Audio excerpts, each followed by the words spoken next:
खुफिया अभियान ने ताइवान में एक नया खतरा पैदा कर दिया है। दरअसल ताइवान के सुरक्षा खतरों का विश्लेषण करने वालों का मानना है कि इजरायल ने जिस तरह से ईरान में ऑपरेशन को अंजाम दिया है, ठीक वैसे ही चीन ताइवान के साथ कर सकता है। तेहरान में हत्याओं और तोड़फोड़ की घटनाओं के बीच ताइपे के विश्लेषकों ने चेतावनी दी है कि ताइवान में बीजिंग घुसपैठ कर सकता है। ये डर इसलिए भी ज्यादा है तो क्योंकि हाल के कुछ महीनों में जासूसी मामलों में बढ़ोतरी देखी गई है। ऐसा करने वालों में सक्रिय सेनाकर्मी भी शामिल हैं। इसके अलावा कुछ ऐसे भी हैं जो रिटायर्ड हैं मगर अब चीन के लिए जासूसी कर रहे हैं। चीन पहले ही ताइवान की रक्षा प्रणाली में घुसपैठ कर चुका है। Taiwan international strategic study society के कार्यकारी निदेशक वैक्स लो ने कहा है कि इजरायल ने ईरान के साथ जो किया है, ठीक वैसा ही बीजिंग दोहराने की कोशिश कर सकता है। अंतर बस इतना है कि इस बार ताइवान शिकार होगा।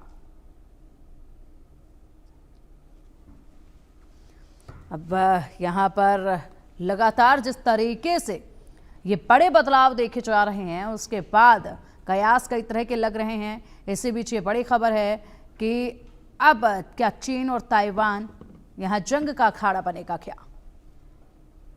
ईरान में इजराइल का हमला हुआ ताइवान के लिए ये बड़ा सबक। ताइवान में घुसपैठ कर सकता है चीन। ताइवान में हाल के महीनों में जासूसी मामलों में बढ़ोतरी देखी जा रही है। ताइवान की रक्षा प्रणाली में घुसपैठ कर चुका है बीजिंग। पहले ही ताइवान को लेकर चीन ने बढ़ा दी है अब अपनी सैन्य गतिविधियां। ताइवान को लेकर चीन ने अपनी सैन्य गतिविधियां बढ़ा दी हैं, जिसके बाद यहाँ पर जो मौजूदा हालात है, जिस तरीके से हालात बने हुए हैं, उनको देखते हुए यहाँ पहले ही अगर कोई कदम उठा लिया जाए तो बेहतर होगा, नहीं तो फिर एक और जंग देखी जाएगी। और ऐसी जंग जिसके लिए यहाँ पर चारों तरफ से कहीं ना कहीं पहले से ही एक बिसात जो है वो बिछा दी गई है। खुफिया, जासूसी, इन सब तमाम हरकतों में इजाफा लगातार बढ़ा है। तो ताइवान के लिए चीन अब खतरा साबित होता जा रहा है, लेकिन क्यों, ये बड़ा सवाल है। ईरान में इजराइल का हमला हुआ, ताइवान के लिए ये सबक है। ईरान में इजराइल का खुफिया अभियान का ताइवान में नया खतरा है। ये ताइवान में घुसपैठ कर सकता है चीन, इसलिए यहाँ पर गतिविधियां जो देखी जा रही हैं उनको मद्देनजर रखना चाहिए। ताइवान में हाल के कुछ महीनों में जासूसी मामलों में जो बढ़ोतरी हुई है, ताइवान की रक्षा प्रणाली में घुसपैठ कर चुका है पहले ही बीजिंग। चीन ने यहाँ पर सैन्य गतिविधियां अपनी बढ़ा दी हैं। ताइवान की कमजोरी ही मुख्य खतरा है। ताइवान की चीन से भौगोलिक निकटता है, ये एक बड़ा खतरा। चीन को ताइवान में नए एजेंटों की भर्ती करने के में अधिक आसानी होगी। इससे ताइवान में चीनी घुसपैठ का पता लगाना कठिन हो जाता है। ताइवान में चीन के खुफिया तंत्रों की जड़ें बेहद गहरी हो चुकी हैं। ताइवान ने राजनीतिक दलों के सदस्य भी चीन को जानकारियां लीक कर रहे हैं। यहां से बीजिंग बना रहा है ताइवान में अब अपना पूरा एक जासूसी नेटवर्क। तो ताइवान के लिए चीन खतरा बनता जा रहा है, क्योंकि बीजिंग अब यहां पर ताइवान में एक जासूसी नेटवर्क बना रहा है। लगातार गतिविधियां हो रही हैं और ऐसे में भौगोलिक दृष्टि से अगर देखा जाए तो ज्यादा खतरा है ताइवान को चीन से। नजदीकी इतनी है, निकटता इतनी है कि बेहद आसान रहता है अपनी तमाम गतिविधियों को वहां पर अंजाम देना, तमाम जो डेटा है वो वहां से कलेक्ट करवाना, खुफिया जानकारियां वहां से हासिल कराना। अब अधिक जानकारी के लिए हमारे सहयोगी आदित्य का रुख करेंगे। आदित्य, इस वक्त ताइवान और चीन के बीच में एक चिंता देखी जा रही है और साथ ही साथ यहाँ पर लगातार जो इनकी खुफिया एजेंसियां हैं, जिस तरीके से जासूसी हो रही है, वो काफी हद तक अब बढ़ती जा रही है इन कंट्रीज में।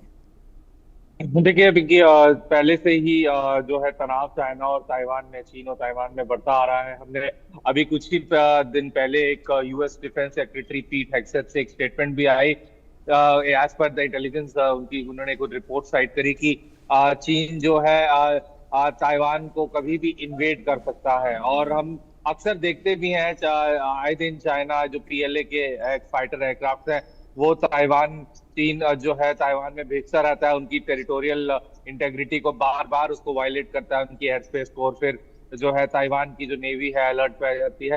तो कहीं ना कहीं ये बात बिल्कुल ठीक है कि चीन जो है कोशिश करेगा ताइवान को इन्वेड करने के लिए वो, लेकिन हालांकि अमेरिकन प्रेशर की वजह से पूरी तरीके से इन्वेड नहीं कर पाएगा, क्योंकि जो south east Asia America already हमने देखा है पिछले कुछ टाइम में कि अमेरिका ने किस तरीके से जो है ताइवान को जो है वेपन्स दिए हैं, एडवांस वेपनरी टेक्नोलॉजी दे रखी है।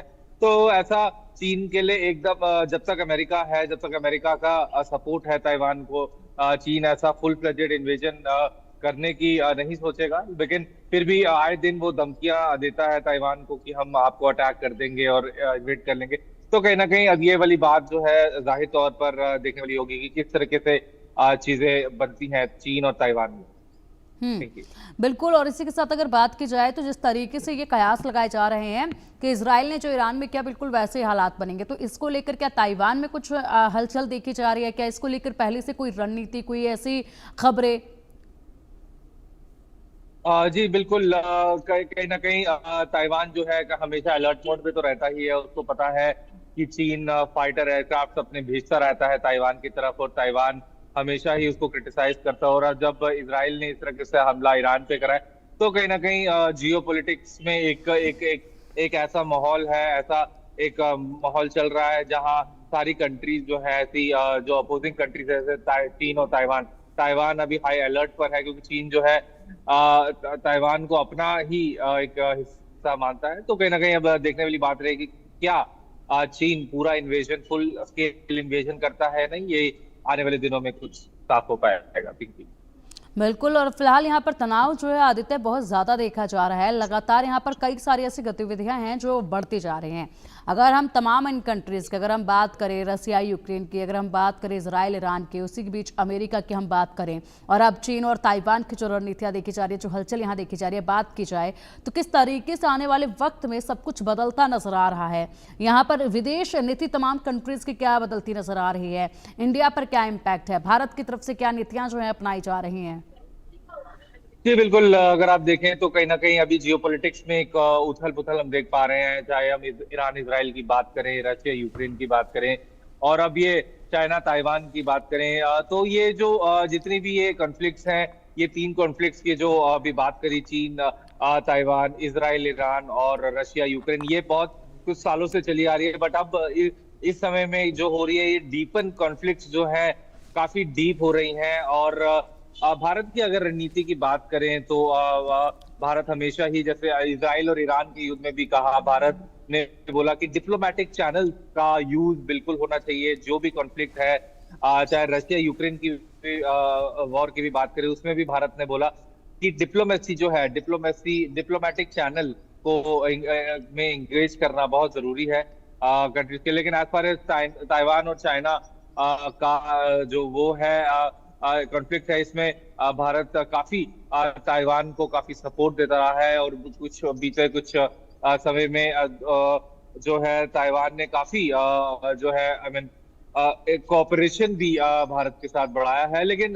जो मेन रीजन है चीन क्यों ताइवान को इन्वेट करना चाहता है, वहां उनका जो सेमीकंडक्टर जो प्रोड्यूसिंग एरिया है ताइवान, उसको भी, तो वो सेमीकंडक्टर इंडस्ट्री पे अपनी जो है रौब जमाना चाहता है चीन। बिल्कुल। और इसी बीच अगर देखा जाए तो जिस तरीके से ताइवान की जो कमजोरी है वो वहां पर चीन के साथ जो भौगोलिक निकटता है वो उसकी बड़ी कमजोरी है, क्योंकि जो वहां पर सांस्कृतिक आदान प्रदान है उसकी वजह से चीन को बड़ी मदद मिलेगी। और इसी के साथ ताइवान को बड़ा नुकसान जो है आदित्य हो सकता है, क्योंकि चीन जो है वो बेहद आसानी से अपने तमाम जासूसों को, तमाम जो लोग हैं उनको अंदर भेज सकता है। उनके अंदर घुलने मिलने में इतनी आसानी है, जो एक बड़ा खतरा ताइवान के लिए इस वक्त बन रहा है। तो इसके लिए कोई नीति अगर अपनाई जाए तो क्या किया जा रहा है? जी बिल्कुल। ताइवान अभी अमेरिकन कोऑपरेशन, अमेरिकन जो है अमेरिका के साथ पूरी पूरी कोऑपरेशन कर रहा है। उसको भी पता है कि अगर चीन के साथ अगर किसी तरह से चीन को रोकना है तो वो अमेरिका के साथ काफी पॉसिबल है। अमेरिकन कोऑपरेशन पूरी रहती है ताइवान को, और काफी क्योंकि उनका जो कैरियर है वही साउथ चाइना सी में तस्वीर लगाता रहता है। तो देखने वाली बात रहेगी कि आने वाले दिनों में किस तरीके से ताइवान की जो है तैयारी रहती है। बिल्कुल आदित्य, फिलहाल देखना होगा कि क्या वाकई में ऐसा होगा और क्या चीन के लिए आसान तो होगा, लेकिन फिर भी इस वक्त हालात जो बने हुए हैं उस पर देखना होगा कि यहाँ पर एक नया अखाड़ा जंग का देखा जाएगा या फिर हालात जो हैं वो काबू होते चले जाएंगे समय के अनुसार।